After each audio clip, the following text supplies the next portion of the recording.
Hey, it's your friend Cristiano, and welcome to the Queer Quest podcast. Hey, queer fan, welcome back to the Queer Quest podcast, where we grow, we heal, and we binge queer content like it's self-care, because it is. And today, we're talking television, streaming series, shows that make us scream. They make us cry. They make us feel seen, fall in love, and shout, "Queer rise, gay rise" at our screens. I love television as well. So this episode is called The Ultimate Queer Watchlist, Top LGBTQIA plus shows of 2025 and Forever Faves. So we're diving into what's hot this year and giving love to the queer shows that have paved the way. Because this isn't just about what's trending, it's about what's transforming us.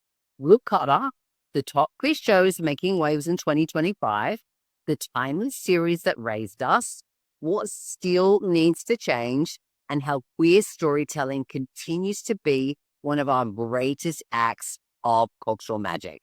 But before we jump in, I want to name you this truth. Representation isn't just about being visible. It's about being reflected. It's about watching something and realizing, oh, that's me. I exist. I'm not alone. I'm allowed to be the main character instead of the supporting character in someone else's show. When we see ourselves on screen in all our weirdness, our softness, our boldness, our messiness, and our brilliance, it reminds us we're real, that we're worthy of space, of story, of legacy. And in a world that still tries to erase us, we all know it does, or it sanitizes our truth for the most appeal, seeing messy, sexy, spiritual, struggling, joyful queers on TV is revolutionary. So whether you're looking for your next binge or just want to reflect on the shows that raised you through breakups, breakouts, and breakthroughs, if you get value out of today, which I trust that you will, then can you please do this podcast and episode a huge favor and help boost it to others in the queer community by liking and commenting and sharing and subscribing or reviewing us.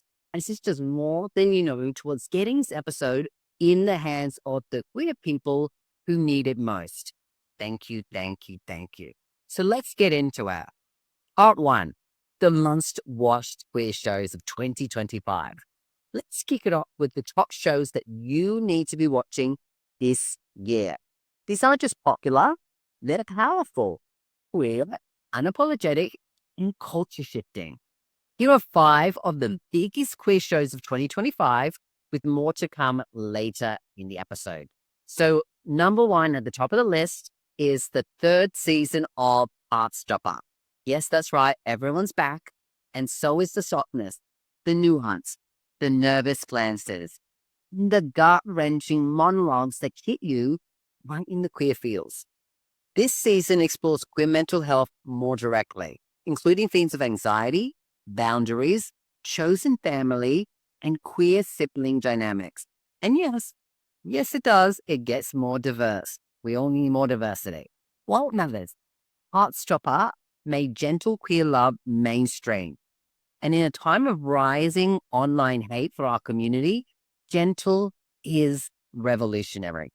Number 2, Drag Me to Hellas, a new queer travel docu-drag hybrid. Yes, right?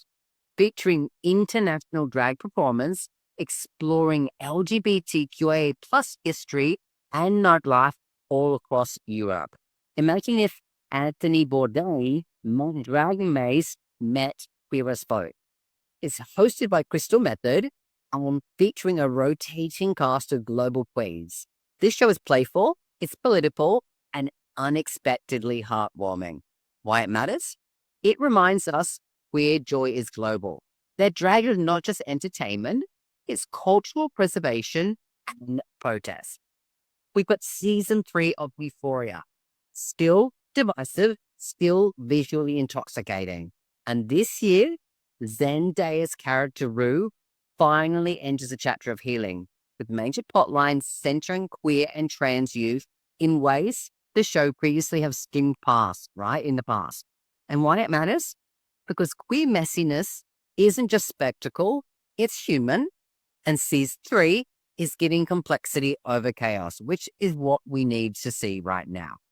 Number 4, we've got Chosen, which is an animated fantasy series where queer teens are chosen by ancestral queer spirits to save the world from a joyless dystopia.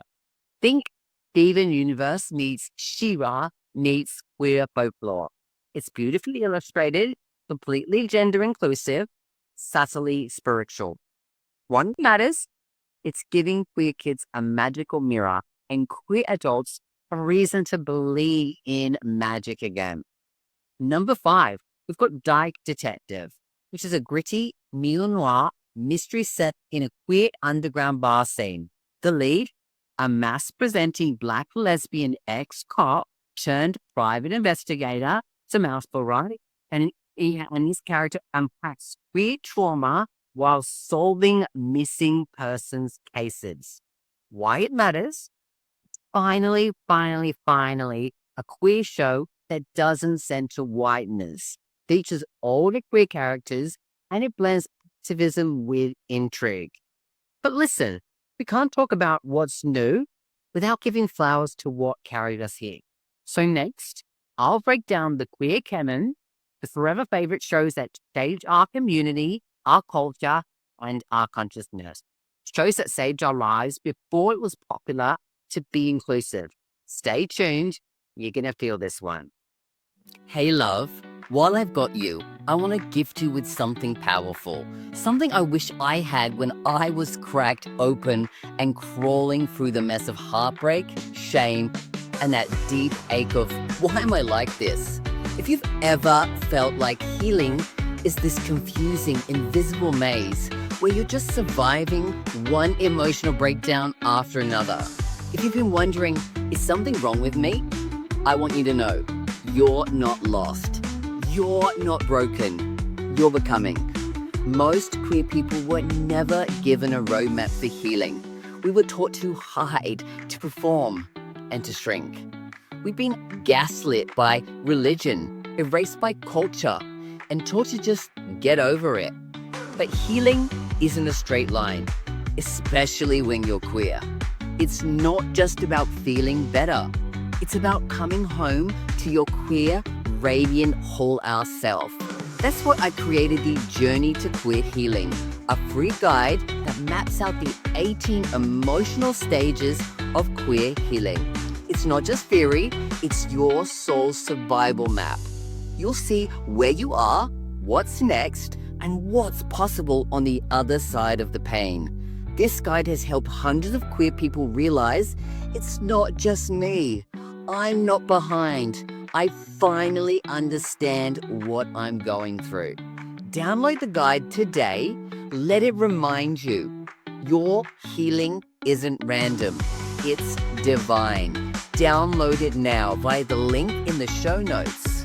Or you can comment guide on this video or on any of my socials and I'll send it directly to you.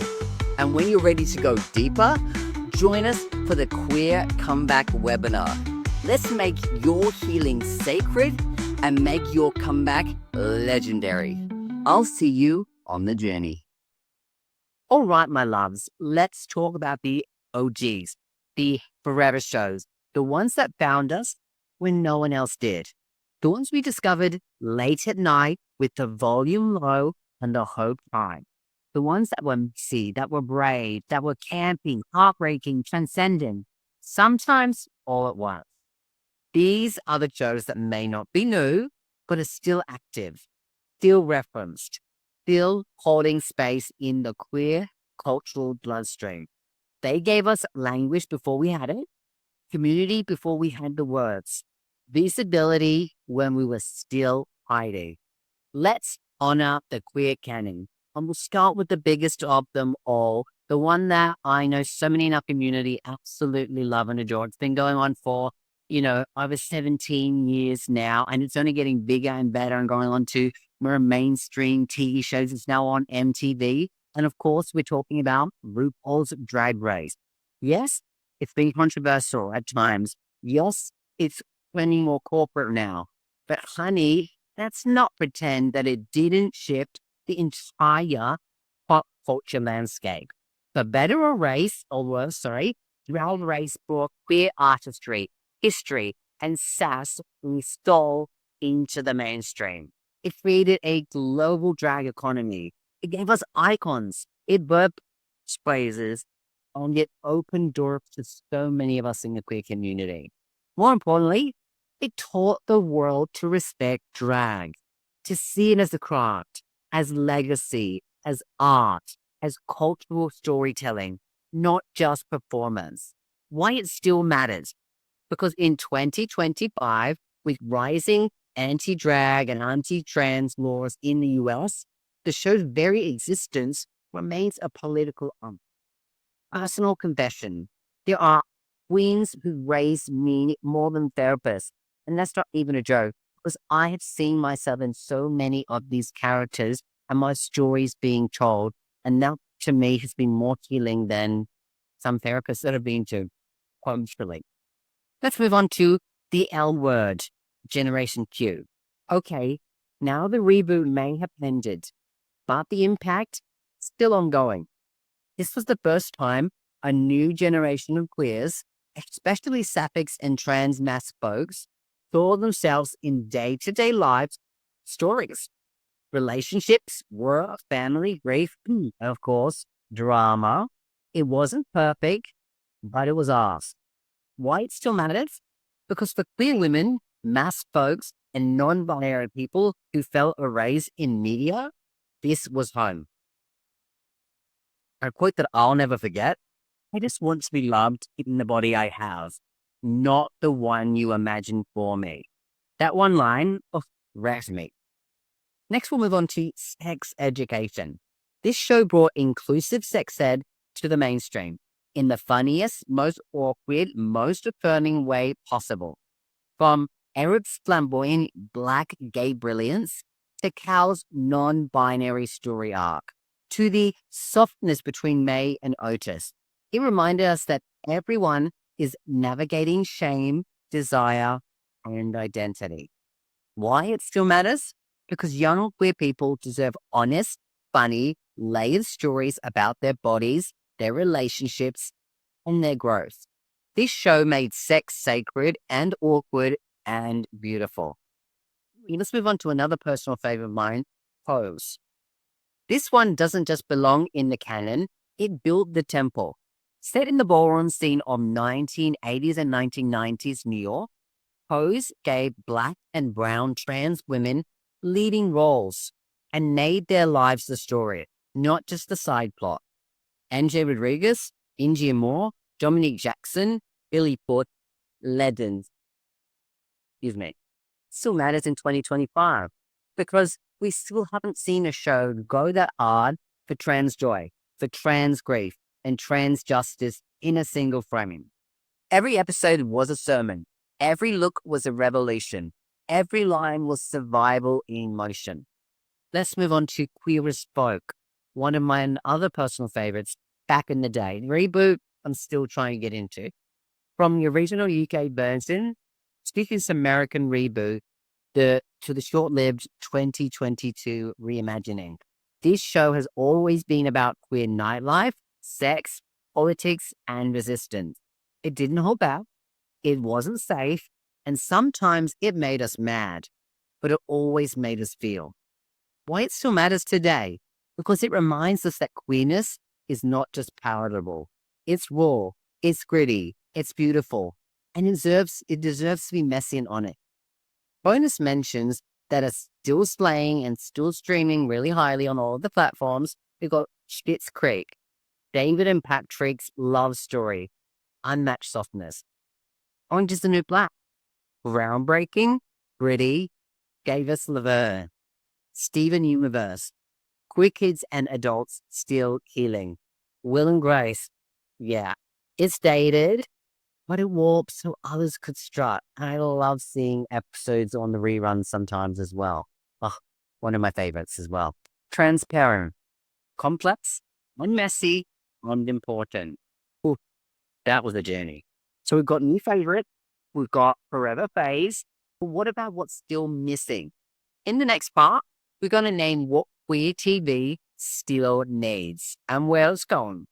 Because representation doesn't end with one list, it evolves with the people. Hey babe, quick moment before we dive back in. I have a question for your soul. Have you ever felt like you lost yourself somewhere along the way?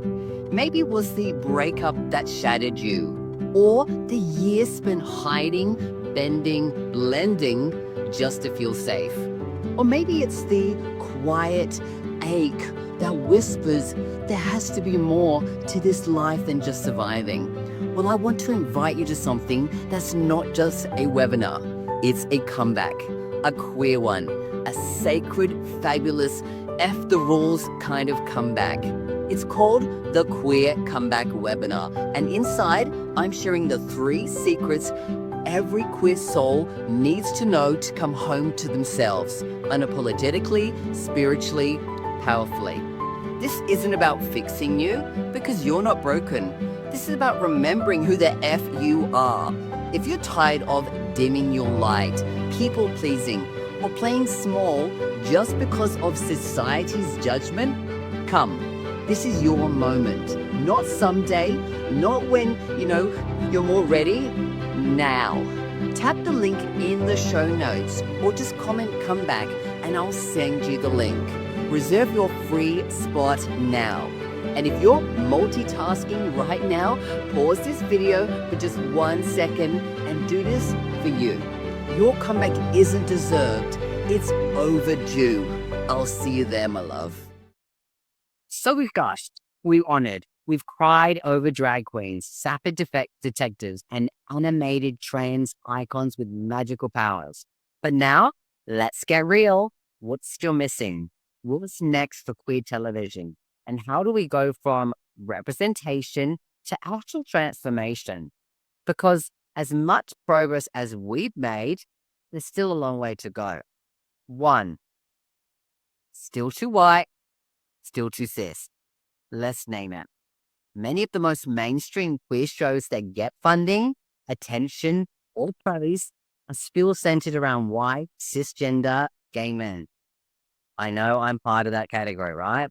We need, though, more black and brown queer leads, more trans femmes as the protagonists, not the sidekicks, more stories from Southeast Asia, Africa, the Middle East, Latin America, in their own voices, not just in the Western interpretations. Venus is not a monolith, and yet the media often keeps presenting it like one. 2, where are the elders? We need queer elders on our screens, people over 40, people who've lived, long-term lovers, queer parents, queer grief, queer aging, queer spirituality, queer joy after the party ends. Because aging while queer isn't just real, it's beautiful.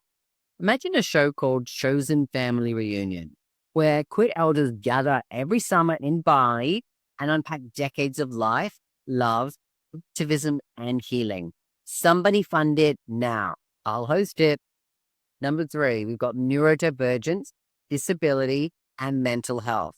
There are so few queer characters living openly with ADHD, autism, chronic illness, or mental health realities without being trauma tropes.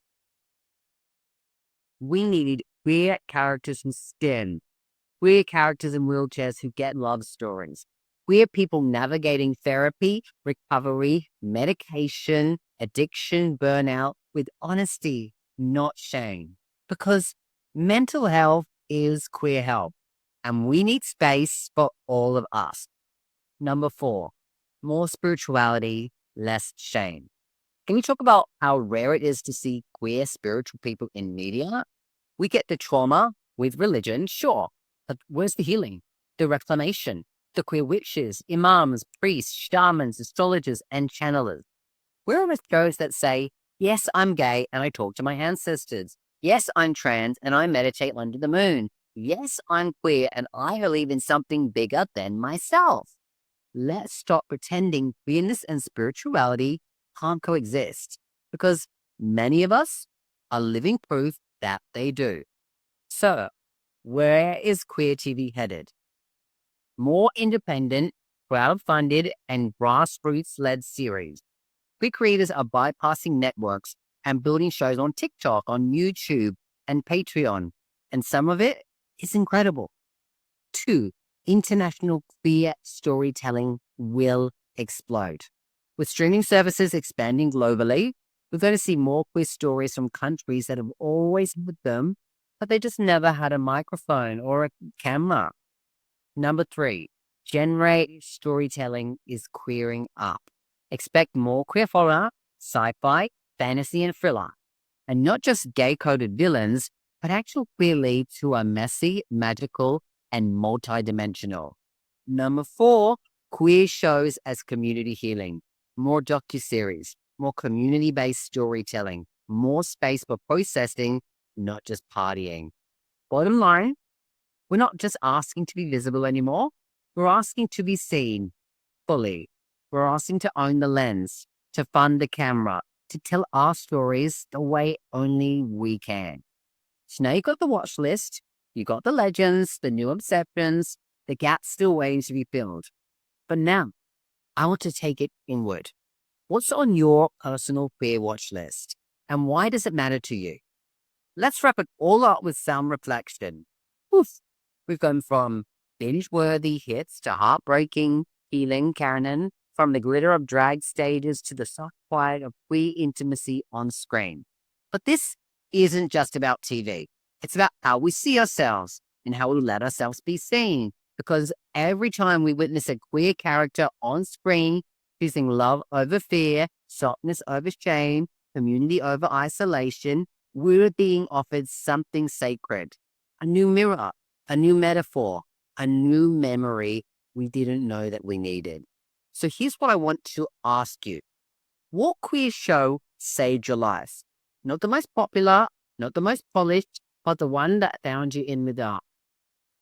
What character gave you permission to breathe softer, walk taller, or break the rules you thought you had to follow? And mainly, the most important question of all, if your life was a queer show, what genre would it be? A musical? A coming-of-age drama? A soft gay rom-com in a haunted forest? Because mine's definitely part mystical documentary, part queer sci-fi redemption arc, with glitter, of course. Here's what I hope you take from this episode. You deserve to be the main character in your own story, in your healing, in your love, not any supporting star in someone else's movies, actor, actress, or whatever that is in between, right? Queer storytelling actually saves lives. Support it, share it, create it if you're called to. There's no such thing as too much representation. There are still parts of our queer experiences that haven't been touched on screen, but they're waiting for you to write them, for you to live them, for you to voice them. DM me or tag Queer Quest Institute and share the queer show that has changed you. Post a clip or quote from your favorite show with the hashtag #MyQueerWatchlist. Share this episode with your community, the ones who binged these shows with you, cried with you, healed with you. And if you want more spaces like this, more conversation, community, and soul-expanding queer joy, check out the resource section below. Download my free queer healing guide. Come check out my free webinar, The Queer Comeback. Join us inside Queer Quest Pro, where we can help you be an inspiration to others, not just during, today, but just the whole damn year. That's where we don't just watch these queer stories, we get to write them together. Thank you for watching, for listening, for remembering that your story is worth being told. Every scene, every twist, every queer plot line you're still discovering. If you got value out of today, which I trust that you have, then can you please do this podcast a huge favor and help boost it to others in the queer community by liking, commenting, sharing, subscribing, or reviewing us, as it's just more than you know towards getting this episode in the hands of the queer people who really need it most. Thank you, thank you, thank you. You're not just the audience, you're the author, and I cannot wait to see what you create. Until next time, I'm Christiana Green. This has been the Queer Quest podcast. And babe, you're already legendary. Always remember that you've got this, I've got you. Bye for now. Hey love, before you go, I need to tell you something important. You weren't meant to do this healing journey alone. You weren't meant to figure out your queer identity, your purpose, your healing, your worth in silence. So if you've been listening and thinking, I'm ready, I want to transform, I want to live fully, I just don't know how, this is your sign. This is your queer comeback. Welcome to Queer Quest Pro, a revolutionary 12-month journey of queer healing, growth, and transformation in every area of your life, from your mental and emotional health to your spiritual connection, purpose, finances, identity, relationships. This is your full circle evolution. We guide you month by month through the queer wellness wheel of life with workshops, live coaching, quests, rituals, and a global community of queer souls rising together. It's the place for woke queer humans who are ready to rise unapologetically. Because healing is hard, but healing in community, that's sacred. And baby, you deserve sacred. Are you ready to live a life that actually feels like yours? Click the link in the show notes to join us now. Doors are open. We're waiting for you inside. This is your comeback. Don't miss it.